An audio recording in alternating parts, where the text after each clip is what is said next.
गोपाल बालम भुवनेक बालम संसार माया मतिमोह जालम यशो विशालम शिशुपाल कालम बालम मुकंदम मनसा स्मरामि बालम मुकंदम मनसा स्मरामि। आज हम बात करने वाले हैं आषाढ़ कृष्ण पक्ष की एकादशी के बारे में।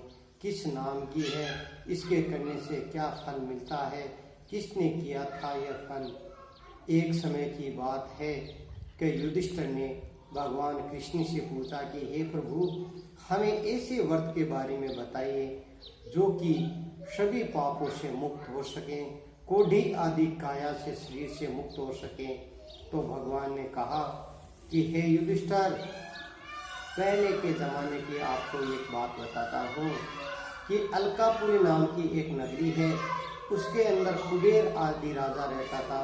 कुबेर शिव का परम भक्त था। उनका एक शिष्य यक्ष था जिनका नाम था हेममाली। हेममाली रोज सरोवर में जाता, पुष्प लेकर आता और कुबेर को अर्पण कर देता। कुबेर उसको लेकर के शिव की भक्ति में लीन रहता, शिव के अर्पण कर देता था। इसी प्रकार रोज वह हेममाली नाम का जो यक्ष था वह रोज पुष्प लेकर आता और शिव के कुबेर के द्वारा चढ़ा दिया जाता था। एक समय की बात है कि हेममाली आपकी जो स्त्री थी सुशीला, बहुत सुंदर थी, उसका नाम था विशालाक्षी। विशालाक्षी में आसक्त हो गया और वह पुष्प लेकर राजा कुबेर के दरबार के अंदर शिव के जो पूजा कर रहा था वहां नहीं पहुंचा। तो पूजा पूर्ण होने के बाद में दोपहर तक इंतजार किया, पुष्प लेकर नहीं पहुंचा। तो कुबेर बहुत क्रोधित हुआ और अपने मंत्री सहित उसको भेजा कि हेममाली को यहाँ बुला के लेके आओ, कि उन्हें पुष्प क्यों नहीं लेके आए। तो जाकर देखा तो वह विशालाक्षी के चक्कर में आसक्त था। आकर के राजा से कुबेर से कहा कि वह विशालाक्षी के आसक्त है। तो उसी समय उनको बुला के लेके आया हेममाली को। जब हेममाली कुबेर के सामने उपस्थित हुआ, गिड़गिड़ाता हुआ, नम आंखें, आंखों में आंसू आता हुआ, उसी समय कुबेर की आंखें लाल हो गई, बहुत क्रोधित हो गया। कहा कि तू एक विशालाक्षी के सुंदर तुम्हारी स्त्री के चक्कर में आसक्त हो गया, इसीलिए जा, कोढ़ी हो जा और दूर हो जा, अपनी स्त्री के वियोग में दूर चला जा। वह नगर छोड़ करके दूर चला गया। वह दूर जाकर के भगवान शिव के तपस्या में लीन होने के कारण उसकी स्मरण शक्ति गई नहीं और कुबेर के श्राप के कारण वह कोढ़ी हो गया और जाकर के और एक पहाड़ी पर चला गया जहाँ तपोवन स्थली थी। वहाँ मार्कंडेय मुनि रहता था।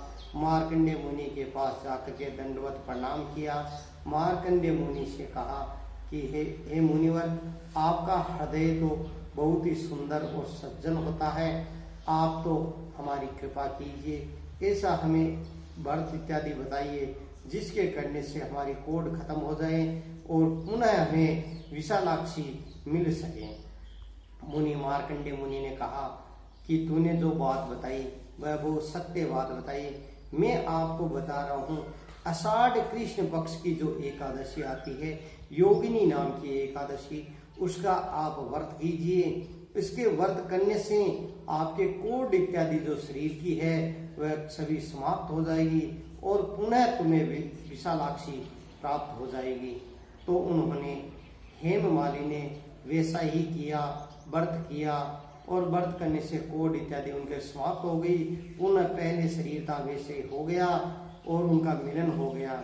इसी प्रकार का जो आषाढ़ कृष्ण पक्षी एकादशी आती है योगिनी नाम की, इसको करने से 88,000 ब्राह्मणों को जिमाने के बराबर एक व्रत कराने से फल मिलता है। इसीलिए यह कथा सुनने से, सुनाने से, पढ़ने से सभी का मनोकामना करने वाला ये व्रत है, उत्तम व्रत है। आषाढ़ कृष्ण पक्षी एकादशी का व्रत हमें सभी को करना चाहिए। बोले एकादशी महारानी की जय हो। गोपाल बालम संसार माया मतिमोहजालम यशो विशालं शिशुपालकालं बालं मुकुन्दं मनसा स्मरामि बालं मुकुन्दं मनसा स्मरामि। आज हम बात करने वाले हैं आषाढ़ कृष्ण पक्ष की एकादशी के बारे में। किस नाम की है, इसके करने से क्या फल मिलता है, किसने किया था यह फल। एक समय की बात है कि युधिष्ठिर ने भगवान कृष्ण से पूछा कि हे प्रभु, हमें ऐसे व्रत के बारे में बताइए जो कि सभी पापों से मुक्त हो सकें, कोढ़ी आदि काया से शरीर से मुक्त हो सकें। तो भगवान ने कहा कि हे युधिष्ठिर, पहले के जमाने की आपको एक बात बताता हूँ कि अलकापुरी नाम की एक नगरी है, उसके अंदर कुबेर आदि राजा रहता था। कुबेर शिव का परम भक्त था। उनका एक शिष्य यक्ष था जिनका नाम था हेममाली। हेममाली रोज सरोवर में जाता, पुष्प लेकर आता और कुबेर को अर्पण कर देता। कुबेर उसको लेकर के शिव की भक्ति में लीन रहता, शिव के अर्पण कर देता था। इसी प्रकार रोज वह हेममाली नाम का जो यक्ष था वह रोज पुष्प लेकर आता और शिव के कुबेर के द्वारा चढ़ा दिया जाता था। एक समय की बात है कि हेममाली आपकी जो स्त्री थी सुशीला, बहुत सुंदर थी, उसका नाम था विशालाक्षी। विशालाक्षी में आसक्त हो गया और वह पुष्प लेकर राजा कुबेर के दरबार के अंदर शिव के जो पूजा कर रहा था वहां नहीं पहुंचा।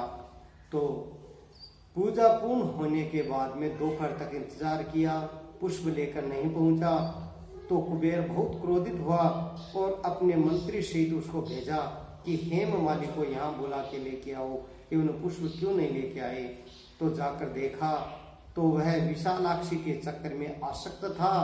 आकर के राजा से कुबेर से कहा कि वह विशालाक्षी के आसक्त है। तो उसी समय उनको बुला के लेके आया हेममाली को। जब हेममाली कुबेर के सामने उपस्थित हुआ, गिड़गिड़ाता हुआ, नम आंखें, आंखों में आंसू आता हुआ, उसी समय कुबेर की आंखें लाल हो गई, बहुत क्रोधित हो गया। कहा कि तू एक विशालाक्षी के सुंदर तुम्हारी स्त्री के चक्कर में आसक्त हो गया, इसीलिए जा, कोढ़ी हो जा और दूर हो जा, अपनी स्त्री के वियोग में दूर चला जा। वह नगर छोड़ करके दूर चला गया। वह दूर जाकर के भगवान शिव के तपस्या में लीन होने के कारण उसकी स्मरण शक्ति गई नहीं और कुबेर के श्राप के कारण वह कोढ़ी हो गया और जाकर के और एक पहाड़ी पर चला गया जहाँ तपोवन स्थली थी। वहाँ मार्कंडेय मुनि रहता था। मार्कंडेय मुनि के पास जाकर के दंडवत प्रणाम किया। मार्कंडेय मुनि से कहा कि हे मुनिवर, आपका हृदय तो बहुत ही सुंदर और सज्जन होता है, आप तो हमारी कृपा कीजिए, ऐसा हमें व्रत इत्यादि बताइए जिसके करने से हमारी कोढ़ खत्म हो जाए और पुनः हमें विशालाक्षी मिल सके। मुनि मार्कंडेय मुनि ने कहा कि तूने जो बात बताई वह बहुत सत्य बात बताई। मैं आपको बता रहा हूँ, आषाढ़ कृष्ण पक्ष की जो एकादशी आती है, योगिनी नाम की एकादशी, उसका आप व्रत कीजिए। इसके व्रत करने से आपके कोढ़ इत्यादि जो शरीर की है वह सभी समाप्त हो जाएगी और पुनः तुम्हें विशालाक्षी प्राप्त हो जाएगी। तो उन्होंने हेममाली ने वैसा ही किया, व्रत किया और व्रत करने से कोढ़ इत्यादि उनके समाप्त हो गई। पुनः पहले शरीर था वैसे हो गया और उनका मिलन हो गया। इसी प्रकार का जो आषाढ़ कृष्ण पक्षी एकादशी आती है योगिनी नाम की, इसको करने से 88,000 ब्राह्मणों को जिमाने के बराबर एक व्रत कराने से फल मिलता है। इसीलिए यह कथा सुनने से, सुनाने से, पढ़ने से सभी का मनोकामना करने वाला ये व्रत है, उत्तम व्रत है। आषाढ़ कृष्ण पक्षी एकादशी का व्रत हमें सभी को करना चाहिए। बोले एकादशी महारानी की जय हो।